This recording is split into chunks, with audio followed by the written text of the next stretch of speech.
Check. Okay, off we go. Welcome back to the Situation Room, the weekly show that aims to be the human written equivalent of what would happen if you typed into ChatGPT. Tell me something that will terrify me, chat. Tell me. I'm Simon, and this week we're doing a deep dive into Serbia's protests, where there are warning signs that strongman Aleksandar Vučić may be preparing to escalate his violent crackdown on protesters. Aside from that, we'll be evaluating Taiwan's upgraded defenses, highlighting some minor under-the-radar conflicts, and asking where drone warfare might go next, because it hasn't come far enough already, apparently. And as always, if you've got a question for us, feel free to type it in the comments below. And now, let's get into the first question. What happens with the Serbia protests? Faded Glory 343 asks us, how are the protests in Serbia going? Amazed that they're still protesting. First of all, thank you for giving us a chance to talk about something that we've been following for months now. Second, well, why don't we leave it to Serbian President Aleksandar Vučić to tell you where things stand? According to Politico, the autocrat decided in August that the protests were in, quote, the phase of beatings. Christ. On the first Friday in September, he made good on that promise. In the city of Novi Sad, riot police were deployed against student demonstrators. Here's how DW described what happened next. Numerous videos from Friday night that were posted on social media and broadcast by media outlets show police charging and beating anyone in their path. Students, first aid volunteers, women, even an elderly man with a cane. And while you might write that off as just one overreaction by the cops, there are signs that it might not be the last. That Vučić might be preparing for a far more violent encounter with the protesters. But before we get into that, let's have a quick explainer of just how things got to this point. For such a vast protest movement, the initial spark was actually a remarkably contained tragedy. In November of 2024, a canopy at a brand new train station in Novi Sad collapsed, killing 16 people. Now, in most countries, this would be unlikely to send people out into the streets. But then again, most countries are not as corrupt as Serbia. For decades, the Serbian state has been bled dry by elites, mostly connected to Vučić's ruling party, who hands lucrative contracts to their cronies, who in turn skim off millions and fail to do the job properly. The collapse at Novi Sad wasn't because the station was old. It had opened after reconstruction in 2022, financed by money from China's Belt and Road Initiative. No, it was because the people who built it were more preoccupied with lining their pockets than making sure that it was, remotely functional. The collapse, therefore, became a symbol not just of poor construction, but of the neglect Serbia as a whole has suffered for decades. Neglect that has left the elites filthy rich and ordinary people living in a dysfunctional nation of crumbling infrastructure. Like a final chavapi being laid atop a table dangerously close to buckling, the tragedy at Novi Sad was what caused society to crack wide open. What followed was a protest movement unlike any seen in Serbia since 2000's bulldozer revolution. One that quickly went from a cry of anger at 16 lives cut short to a demand for early elections, accountability for police violence, and an end to the state's authoritarian drift. Initially led by students, by early this year it had matured into a mass movement that included trade unions, farmers, taxi drivers, and a whole load of ordinary Serbs who just felt tired with how things are going. As one protester told the BBC, quote, "We just want a country that works." By mid-March, over 300,000 were protesting on the streets of Belgrade.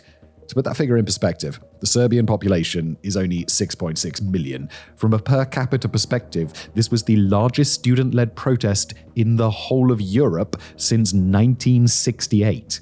It is also one that crossed religious lines. At one now legendary event, Serbian veterans of the war in Bosnia offered protection to Muslim students who'd come out to take over the barriers so their Orthodox classmates could break for Easter. As they arrived, one ex-soldier told the parents of the Muslim students, "Don't worry about your children. There are no more ours and yours. They are all our children now."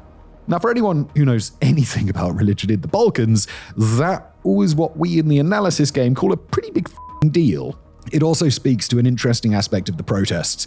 Living in the West, we kind of tend to think of student protests as shorthand for left-wing college kids, but the Serbian protests have a more nationalist bent, albeit one less based on religious and ethnic divisions than you might expect. They also have what might be termed a sense of fun. The student leaders have engaged in repeated stunts to draw attention to their demands, such as walking hundreds of kilometers through the Serbian countryside to bring their message to the villagers, or cycling 1,300 kilometers to Strasbourg to get the attention of the European Union, of which Serbia is not a member. Yet, for all the stunts and widespread popular support, polls in spring showed 80% of Serbs supported the protest, the fact is that the government just hasn't budged. While Vučić has fired his prime minister, Vučić getting dudes to resign so he doesn't have to take the heat is pretty much how every Serbian protest goes. And the offer of loans for young people, a fifth of whom in Serbia are unemployed, is seen as nothing more than an attempt to bribe them into staying at home.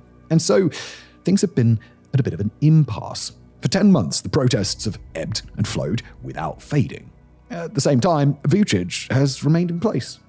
Now, partly this is due to a lack of outside pressure on the Serbian strongman. While the European Parliament's centre-right grouping is reviewing its association with his party, the EU's major concern in the Balkans is keeping the situation between Serbia and Kosovo from boiling over into conflict.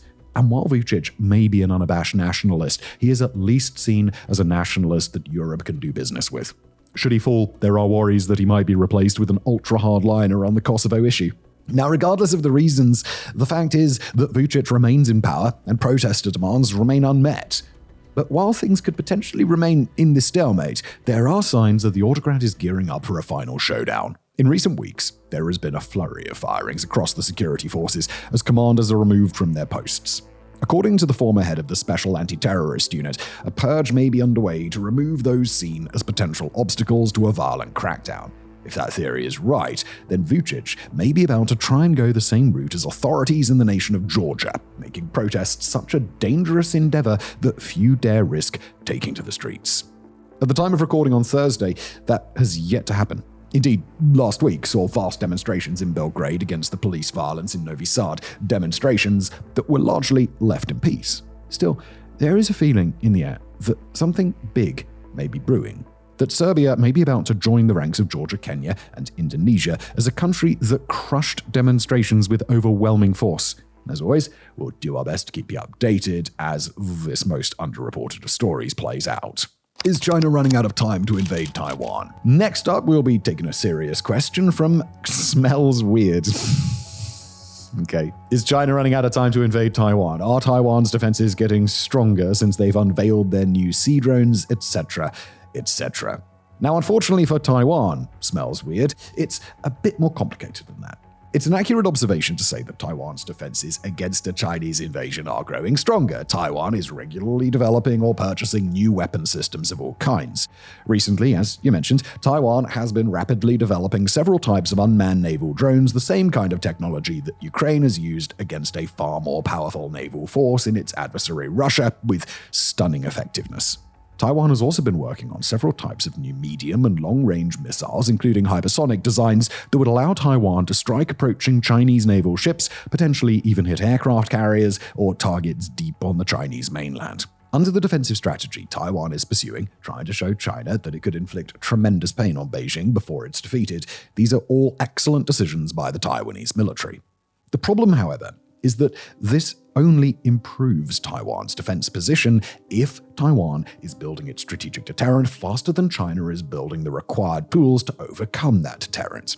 And right now it's clear that Taiwan is winning the race. China's military-industrial complex is churning out equipment at astonishing rates, and just as important, it seems that China's focus is shifting toward a heavier focus on countermeasures to nullify Taiwan's strategy. Take China's recent military parade, where one of the things China made sure to show off was a bunch of trucks mounted with lasers that'll eventually be carried on ships. Those lasers caught a bit of criticism from Western analysts because they're only advertised as interfering with optical sensors, but those are the same sorts of sensors that first-person controlled sea drones rely on. China is rapidly improving its arsenal of long-range missiles, increasing its ability to hit Taiwan in the same way that Taiwan is working to hit China, while China's countermeasures against aerial drones also seem to be improving. So although you could certainly be right, and Taiwan's rate and quality of improvement is outpacing China right now, we can't really advise taking a hard stance in either direction. Neither side tends to disclose the mission readiness of its weapons systems. China in particular likes to keep a lot of its capabilities secret, and so all we can say for sure is that both China and Taiwan are engaged in active head-to-head rapidly evolving competition in that area. And while we don't know how effectively China will use its resources, we know that China has far greater resources at its disposal than Taiwan. Formal declarations of war. And now another one from Greg Price, AAAPB. Are formal declarations of war a legacy notion in the current state of the world? Is it only a political tool for democracies allowing special government powers, or does it have any broader meanings? So in broad strokes, you're absolutely right. In the post-Cold War years, there's been a major global shift away from formalized declarations of war and more toward a style of warfare in which nations try to operate in this sort of grey space for as long as they possibly can. That's true for democracies, autocracies, and just about everything in between. If a nation doesn't absolutely have to declare war on an adversary, then in almost every case, that nation will do everything in its power to avoid making a formal declaration of war. Ironically, attempts to build a strong system of international laws and alliances are very much to blame for this outcome. Since World War II, and especially since the end of the Cold War, high-minded world leaders and global diplomats have operated on a well-meaning but rather naive assumption that if you build strong international alliances and pacts with strong defense agreements and get everybody trading with everybody else and build forums like the UN to peacefully settle differences, and then you create lots of punishments for nations that start wars, well, nations will stop starting wars. In reality, the result has been that nations have stopped declaring wars because as soon as they do, they become subject to all of those nasty penalties. But they haven't stopped starting wars, or with respect to the semantics, they haven't stopped starting conflicts. Instead, by starting the sort of conflicts that are murky, limited, unconventional, hidden, hybrid, or fought in some legal grey space, they make it much harder for international organizations to actually apply penalties. And when those penalties are applied, they can claim that they're being treated unfairly since, after all, they didn't declare war. Even during the full-scale invasion of Ukraine, Putin referred to his actions as a special military operation for a reason, and he kept on doing so in order to claim international victimhood and help disincentivize NATO from getting more involved, even after it became clear that the world wasn't buying any of that shit. So long story short, yes, formal declarations of war are an antiquated concept, and by changing the way that conflicts are fought long before international law is adjusted to match, these warring nations have made international law into an antiquated concept too. There's actually a lot more to this particular story, so please do let us know if you'd like us to tackle it in a separate piece, but for now, hopefully that helps. Minor conflicts, and now one from Yasaki 8064. What is the most minor event across the world that you nevertheless consider a conflict worthy observing? Alright, so here's the thing with this question. It really depends on how you define minor, because there are many things happening right now that might seem minor to any random Joe who happens to hear about them, but which people who follow these things really find goddamn terrifying. As an example, let's look at South Sudan's journey over the past year and a half. Since early 2024, the world's youngest nation has popped up in the news a couple of times, mostly for minor-seeming things. There was an oil pipeline that ruptured, for example, remaining unrepaired for over a year, or the moments when long-term President Salva Kiir purged a bunch of high-ranking government ministers and placed his vice president under house arrest. For anyone not keeping an eye on South Sudan, you might just be like, Africa's going to Africa, isn't it? But if you take a moment to learn the backstory, well, it becomes clear that this is something that demands your attention. That pipeline, that was one of only two exporting oil from South Sudan, and with oil exports accounting for 85% of the government's revenue, its rupturing caused an economic crisis, one so bad that unpaid soldiers were reduced to setting up roadblocks and shaking down citizens for cash. And that purge of ministers, that targeted allies of the vice president, Riek Machar, nearly all of whom were of the Nuer ethnicity, a group that fought a devastating civil war with President Kiir's Dinka faction just 10 years ago. That civil war kicked off in 2013 with the purging of Riek Machar from the vice presidential role. So when Machar was arrested earlier this year, there was a feeling that, rather than rhyming, history was just straight up repeating itself. This is what we mean when we say that context is everything. From one viewpoint, South Sudan's recent travails would seem like mere background noise to a world consumed by conflicts in the Middle East and Eastern Europe. But learn even a tiny bit about the backgrounds, and these minor things suddenly become gigantic klaxons. They're blaring a warning about a possible return to civil war. And given South Sudan's last implosion is thought to have killed 400,000 people, that is a worrying prospect, to put it mildly. Of course, South Sudan's just one example. There are any number of other countries where indicators are pointing in worrying directions, but aren't yet at a stage that they might draw attention of news desks. take Ethiopia. There, the cracks in the ruling elite of the Tigray region in the north may yet herald a civil war that could spill across borders. Or look at the bad news coming from Colombia, where armed groups may still be far weaker than they were 30 years ago, but they've started doing things like mass kidnapping of soldiers and shooting down police helicopters, which suggests that their strength could be returning. In short, the world is full of these minor stories that in the here and now mean almost nothing, but which could, given the right circumstances, later be seen as warnings of brewing disaster. And to be honest, this is the way of most wars. It's very rare that we get a conflict that just blows up out of nowhere. Even the Ukraine and Gaza wars were flashing warning signs long before they kicked off, visible only to those who knew where to look. And that's basically our job at this channel, to try and keep an eye on all of those news stories and try and follow these minor seeming things so we can be there to inform you when they suddenly become major news items. But yeah, keep an eye on South Sudan. That is pretty worrying. Where will drone warfare go next? This is a question from Cutlass23. If there was a direct land war between two major powers, how far do you think drone technology would evolve? Would drones become bigger, more technologically advanced, or remain small? What is the next step for drone warfare in this scenario? Okay, so there are experts who may well disagree with what we're about to say, but our gut feeling is that in a direct land war between two major powers, drone technology is actually going to evolve much slower than it has done in Ukraine. The reason for that isn't because, say, America or China or the European Union doesn't see the value in what Ukraine is doing. They absolutely do. But a massive part of the reason that Ukraine poured so many resources into its drones in the first place is because of its massive economic and industrial disparity with Russia. Russia and the other major powers around the world tend to fight wars where they can field massive amounts of manned military equipment, tanks, aircraft, naval ships, etc. When they consider unmanned technology, they tend to think the same way. Large unmanned naval vessels or collaborative combat aircraft that can fly alongside warplanes or reusable drones built to perform airstrikes. And when they shift over to war economies, they expect to be able to produce those technologies quickly, at scale, similar to how both the Allied and Axis military-industrial complexes were working during World War II.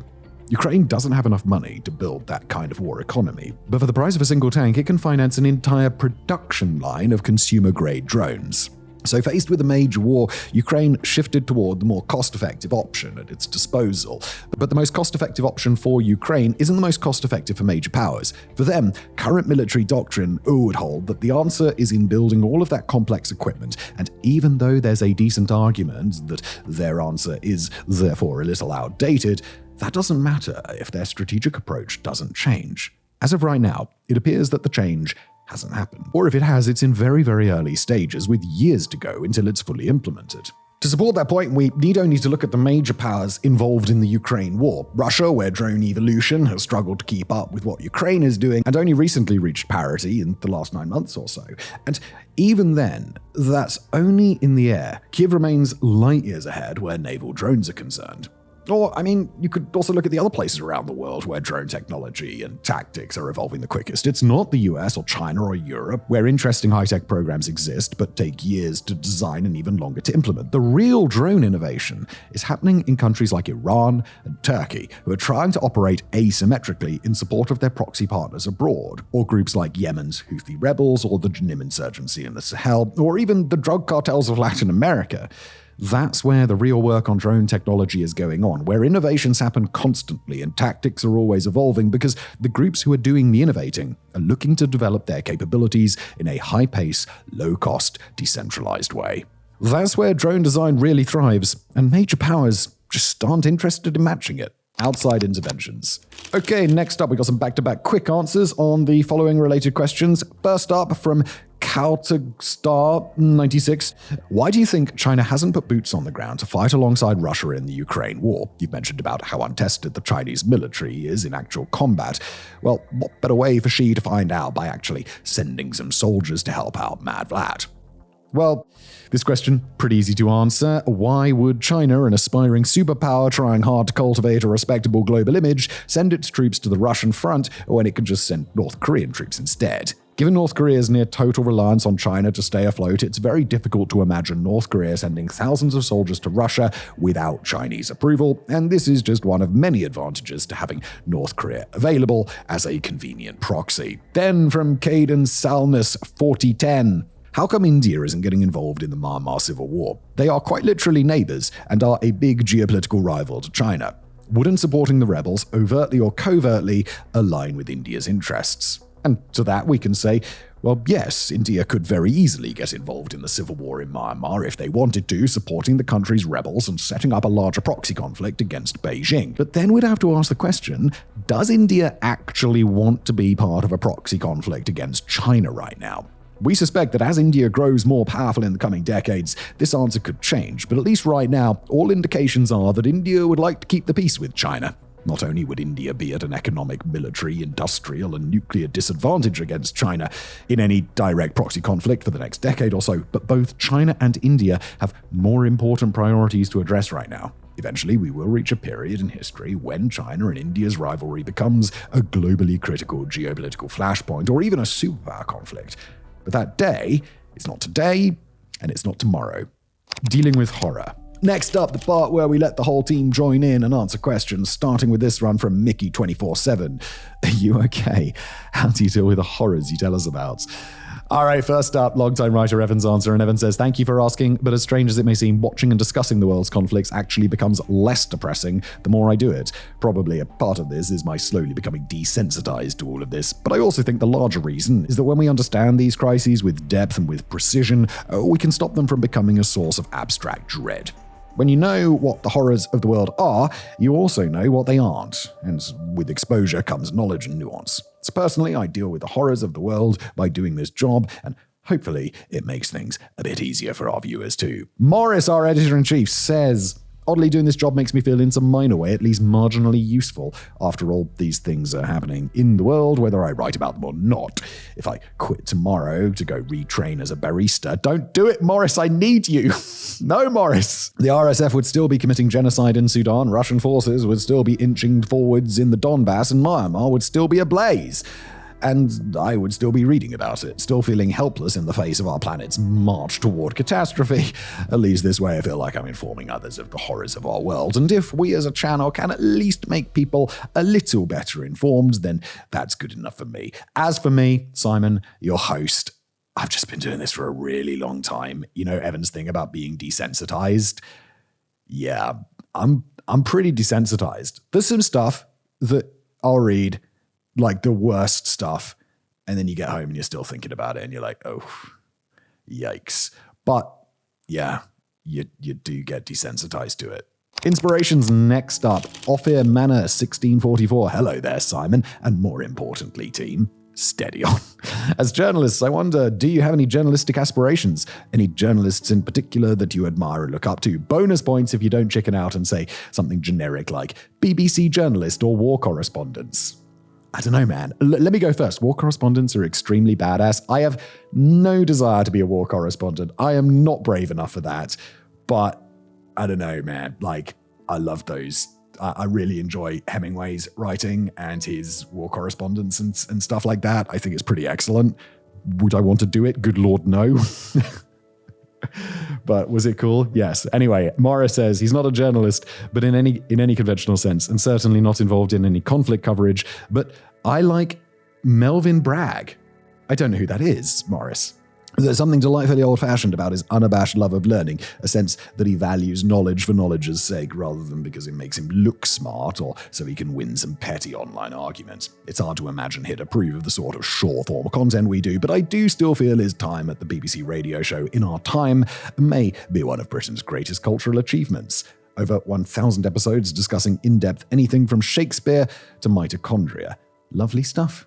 I can't believe I've never heard of this guy. I should check this out. Evan says, I got lucky enough to do an episode for WarFronts last year on conflict journalism, and although it got age restricted and underperformed horribly, yeah, anytime anything, sorry, Simon here, anytime anything gets age restricted, if you see a video on our channel that has like 40,000 views compared to like 400,000, you're like, yeah, it wasn't unsuccessful. It was just age restricted. This was a great way to familiarize myself with some war correspondents across history. Through writing that episode, I became a massive admirer of Marie Colvin, who died in Syria in 2012 while reporting on the civil war there. She was an extraordinary figure in the field, and if I can contribute 1,000th of what she did across my lifetime, I'd consider that a career well spent. Forcible conscription. Next up, anonymized handle says, if you were forcibly conscripted to your country's military but got to choose the role you enter, what would it be? Oh my. Can I be a spy? Morris says, in NATO warplanes, Czech Republic is designated as a transit country where the focus will be on logistics and moving men and equipment to the front. So if war breaks out with Russia and I do get conscripted, my choice of roles will be things like truck driver, logistics coordinator, or dude who loads artillery shells onto trains. And none of them really sound up my street. Perhaps something in back-end logistics. If being editor-in-chief of WarFronts has taught me anything, it's how to coordinate multiple groups working all at once to try and get out videos as fast and high quality as possible. I already know my role. I know my role. I'm going to the propaganda department. They're going to be like, hey, Whistle, stop making that content that's actually objective and come over here and tell everyone how great we are. Okay, I guess I have to. Otherwise I go to prison. Evan's answer. For obvious reasons, I'd like to go down the path of military intelligence. Collection and synthesis of vast sums of information is a big part of what we do here, and I have to imagine all of us would be a good fit. Finally, a light-hearted one from anonymized handle. Didn't you just go? When ordering from a barista, how do you have your coffee? Oh, I'll go first. I just have either black filter coffee or a cappuccino. I'm a simple man. Evan says always black and always iced, even in the darkest months of the New England winter. And Morris says, I'd love to answer with the wonderfully cheesy line, I take my coffee like I take my women. But it's sadly not true. My wife is short and white, and I like my coffee tall and black. So I guess that puts paid to that. Thanks for watching.